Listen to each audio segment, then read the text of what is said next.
तो मूवी की शुरुआत होती है जहां हम एक एयरक्राफ्ट जिसमें हमारा कैप्टन बज लाइटईयर, जिसको एक प्लेनेट पे लाइफ के कुछ सिग्नल्स मिलते हैं, वो प्लेनेट पे लैंड करने की तरफ बढ़ रहा होता है। बज प्लेनेट पे लैंड कराता है। बज अब उस प्लेनेट को देखने जाता है कि ये प्लेनेट उसके प्लेनेट से कितना अलग है। वो अपने एक मिनी व्लॉग बना रहा होता है और तभी उसकी फ्रेंड अलीशा भी वहाँ आ जाती है। अब वो दोनों मिलकर प्लेनेट को देखने लगते हैं और इधर इनका एयरक्राफ्ट, जो कि वहाँ की प्लांट्स और रूट्स उसके प्लेन की तरफ बढ़ती हैं और उस एयरक्राफ्ट को जकड़ने लगती हैं। अलीशा कहती है कि वो न्यू कैडेट्स को लाना भूल गया। बस उससे कहता है कि उसे न्यू रेंजर्स पसंद नहीं हैं क्योंकि वो मदद नहीं करते बल्कि काम को और उलझा देते हैं। लेकिन अलीशा उस न्यू रेंजर को वहाँ ले आती है। अब बस उस न्यू रेंजर फेदर हैमस्ट्रिंग को देखते हैं। बस उसे बताता है कि स्पेस रेंजर कभी पीछे नहीं हटते हैं और उसके पास हमेशा इस सूट की जिम्मेदारी होती है। ये सूट ही सबको सेफ रखता है और दुनिया को बचाता है और मिशन पूरा करता है। तभी हम देखते हैं वही प्लांट्स उस न्यू रेंजर को खींच लेते हैं। बस और अलीशा पे भी अब हमला कर देते हैं। वो दोनों अपनी स्वॉर्ड लेके उन्हें काट देते हैं और तभी एलियन कीड़े उनके ऊपर हमला कर देते हैं। उधर उनकी शिप भी अब गिरने वाली होती है। बज और अलीशा दोनों इनविजिबल होके अपने प्लेन की तरफ भागते हैं। वहां पहुंच के बज देखता है कि वो न्यू रेंजर बाहर फंसा हुआ है। वो उसे बचाने के लिए उसकी तरफ भागता है और उस एलियन प्लांट से उसे बचा के एयरक्राफ्ट की तरफ भागता है। वो दोनों अब एयरक्राफ्ट को टेक ऑफ करने की तैयारी करते हैं। बस प्लेन को कंट्रोल करने की बहुत कोशिश करता है पर एयरक्राफ्ट किसी तरह एक चट्टान से डैमेज हो जाता है और नीचे गिरने लगता है। प्लेन अब क्रैश हो चुका होता है। प्लेन के सभी लोग अब बाहर आते हैं। इस टक्कर से एयरक्राफ्ट को पावर देने वाला हाइपर स्पीड क्रिस्टल अब पूरी तरह टूट चुका होता है और वो सभी लोग अब इस प्लेनेट पे फंस चुके होते हैं। बस अपने आप को इन सभी की लोगों का जिम्मेदार मानता है। वो अब निराश हो जाता है। अलीशा उसे समझाती है कि हम घर वापस जाके रहेंगे। बस कहता है कि फ्यूल क्रिस्टल के बिना ये इम्पॉसिबल है।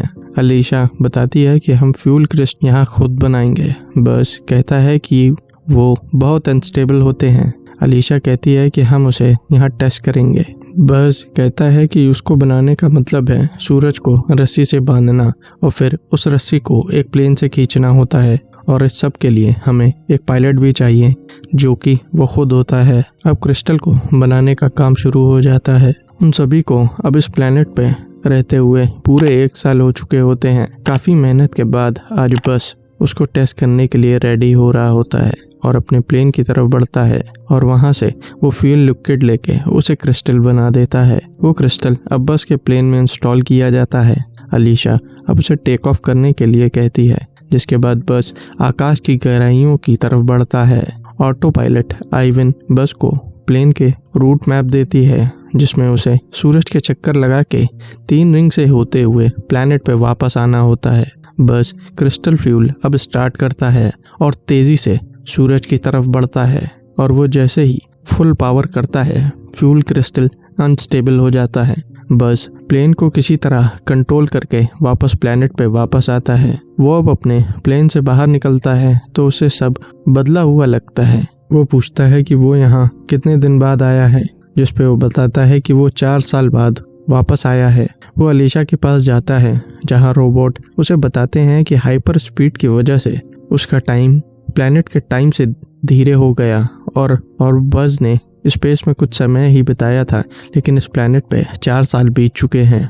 बस अब अलीशा से कहता है कि उसकी गलती की वजह से सब लोग यहाँ फंस चुके हैं। वो दोनों अब आराम करने के लिए रूम पहुँचते हैं। तभी अलीशा उसे बताती है कि उसकी एंगेजमेंट हो गई है। बज उससे मिलने को कहता है। बज अब रूम पे आता है और देखता है कि अलीशा ने उसके लिए एक गिफ्ट रखा होता है जिसके अंदर बज को एक AI बेस्ड कैट रोबोट होती है जिसका नाम सॉक्स होता है। सॉक्स उससे कहता है कि वो उसके लिए यहाँ भेजा गया है। बज को सॉक्स कुछ खास पसंद नहीं आता है। अगली सुबह बज को बुरा सपना आता है। सॉक्स उससे कहता है कि वो अपना मिशन कभी अधूरा नहीं छोड़ता है। बज कहता है कि वो भी, जिसके बाद वो दोनों रेडी हो जाते हैं। सॉक्स उससे कहता है कि उसे कुछ काम करना है, जिसके बाद बस उसे एक सिस्टम पे उसे फ्यूल स्टेबिलिटी पे काम करने को कहता है। सॉक्स कहता है कि तुम कब तक आओगे? बस कहता है कि 4 साल बाद। बस एक और फ्यूल क्रिस्टल लेके प्लेन की तरफ जाता है। अलीशा उसे मना करती है, लेकिन बस कहता है कि हम स्पेस रेंजर्स हैं और हम कोई मिशन अधूरा नहीं छोड़ते। बस अब अपने प्लेन को रेडी करता है और स्पेस की तरफ निकलता है और फिर से सूरज के पास जाता है, लेकिन फिर से उसका क्रिस्टल अनस्टेबल हो जाता है। बस दोबारा से प्लेनेट पे आता है और फिर से बार बार एक के बाद एक कई क्रिस्टल फ्यूल के स्टेबिलिटी चेक करता है, लेकिन कुछ भी नहीं होता। वो कोशिश करता है, लेकिन हर बार केवल उसके बस निराशा ही हाथ लगती है।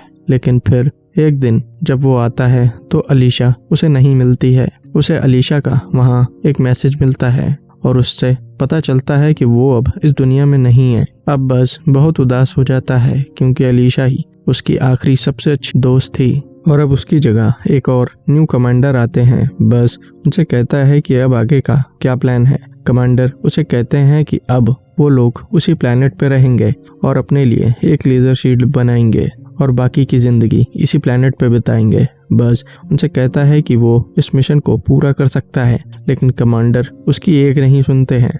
बस अब हार मान चुका होता है, लेकिन उसी वक्त सॉक्स उसे बताता है कि उसने फ्यूल क्रिस्टल की प्रॉब्लम को सॉल्व कर लिया है। उसने थोड़ी सी चेंजेस करके ये बना लिया है। बस कहता है कि क्या ये काम करेगा? सॉक्स कहता है कि करना तो चाहिए। इसी वक्त बस के पास 2 गार्ड्स आते हैं जो कि सॉक्स को वापस लेने पहुंचते हैं, लेकिन बस मौका देख के वहां से सॉक्स को लेके भाग निकलता है और सीधा लॉन्च लोकेशन पे पहुंचता है। वो सॉक्स को लेके चुपके से बचते हुए वहां से लिक्विड फूल लेता है और उसका एक क्रिस्टल बना लेता है और अपने प्लेन की तरफ जाता है। बस वहां से निकलने की तैयारी करता है। इधर कमांडर उसे यहाँ के प्रोटोकॉल को तोड़ने का जिम्मेदार मानते हैं। कमांडर तुरंत वहाँ बैकअप रोबोट्स भेजते हैं। कमांडर उसे गेट्स को बंद करने लगते हैं, लेकिन सॉक्स अपनी पूंछ से सिस्टम को हैक कर देता है। बस अब फिर से स्पेस के लिए निकल जाता है।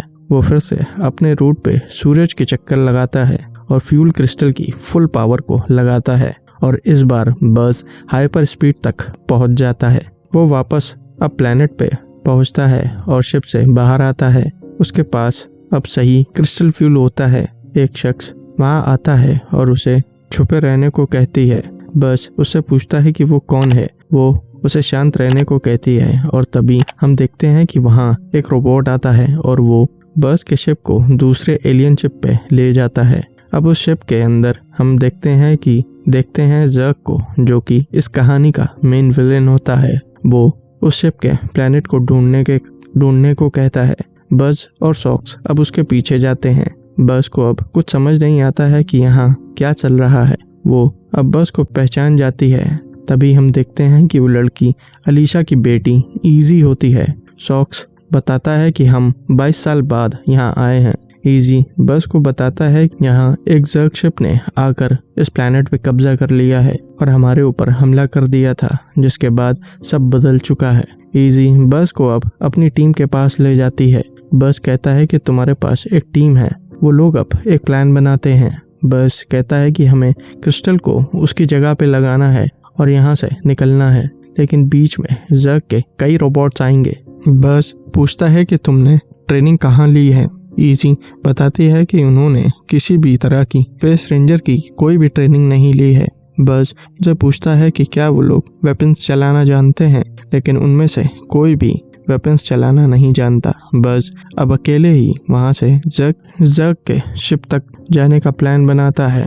बस और वो सभी लोग अब क्रिस्टल को लगाने वाली जगह पहुंच जाते हैं। वो और सॉक्स अब अंदर जाते हैं, जहां बस को अपने कुछ स्पेस सूट्स भी दिखते हैं। तभी इजी और उसकी टीम भी यहाँ आ जाती है कि तभी वहाँ कुछ स्पाइडर्स उनके ऊपर हमला कर देती हैं, जिसके बाद बस उन सभी को एक एक स्पेस रेंजर सूट पहनवाता है और सभी को हथियार भी देता है। वो सूट का इनविजिबल मोड लगाते हैं और वहाँ से निकलने को बताता है। वो सभी अब स्पाइडर से बचते हुए वहाँ से निकलते हैं, लेकिन बीच रास्ते में इनविजिबल मोड खत्म हो जाता है और वो किसी तरह एक शिप तक पहुंच जाते हैं और तुरंत वहां से निकलते हैं कि जर्क का शिप उनके पीछे पड़ जाता है और उनके शिप पे हमला करने लगता है। बज़ के शिप पे अब ज़र्क अटैक कर देता है, जिसकी वजह से उनका शिप क्रैश हो जाता है। सॉक्स अब बताता है कि शिप का एक कैपेसिटेंस खराब हो चुका है, जिसको लेने के लिए वो लोग वहाँ से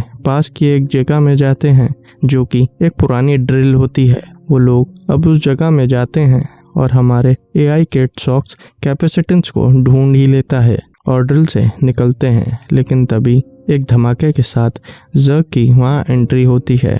वो बस के पीछे पड़ जाता है ताकि वो उसे ख़त्म कर पाए, लेकिन उसकी टीम ज़र्क पे हमला करके वहाँ से भागते हैं। जिसके बाद ज़र्क गुस्से में आके अपने सारे रोबोट्स को शुरू कर देता है। बज़ और उसकी टीम अब वापस शिप पे आने लगते हैं, लेकिन ज़र्क फिर से उसे पकड़ लेता है और इस बार वो उसे अपने साथ अपने शिप पे ले आता है। बज़ ज़र्क पे हमला करके बच के भागने की कोशिश करता है। वो उससे पूछता है कि तुम कौन हो, कि तभी उस रोबोट के अंदर से एक शख्स बाहर आता है जो बिल्कुल बज़ के जैसे ही दिखता है और उसके पास सॉक्स भी होती है।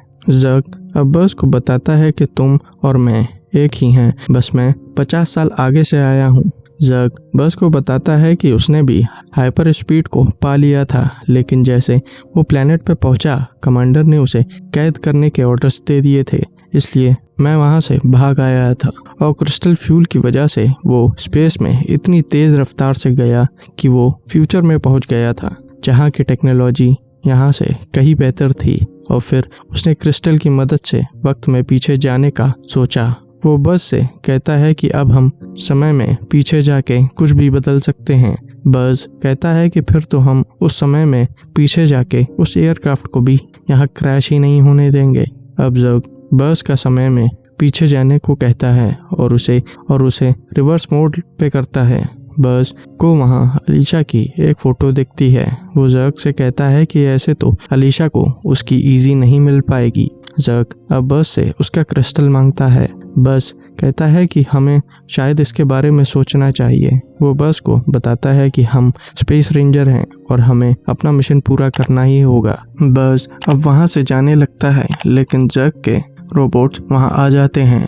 इधर इजी और उसकी टीम खराब शिप के साथ बीच में फंसे हुए होते हैं।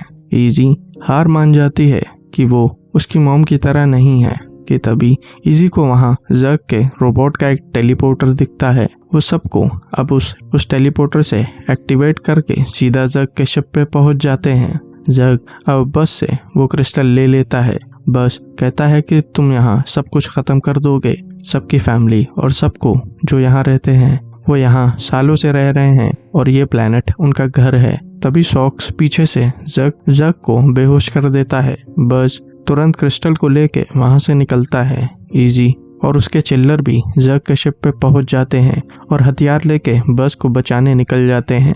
बज़ एक शिप पे पहुँचता है जिसकी मदद से वो यहाँ से निकलने वाला है, लेकिन ज़र्क आके उसे पकड़ लेता है। डर्बी और मॉरिसन एक जगह छुप जाते हैं।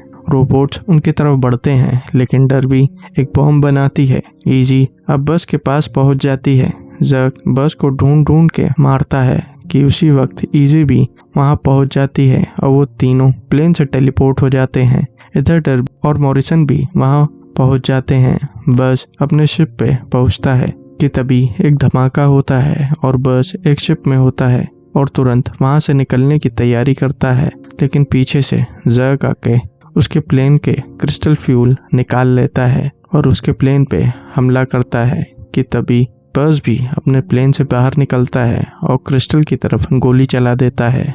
इधर इजी और सॉक्स सभी एक शिप में होते हैं और प्लेनेट की तरफ गिरते ही जा रहे होते हैं। बज़ उड़ते हुए आता है और उसे रोकने की कोशिश करता है, लेकिन उससे कुछ नहीं होता। फिर इजी प्लेन को अपने कंट्रोल में लेती है और डर्बी प्लेन के इमरजेंसी ब्रेक्स को लगाती है। शिप अब धीमे से नीचे आता है और शिप लैंड हो जाता है।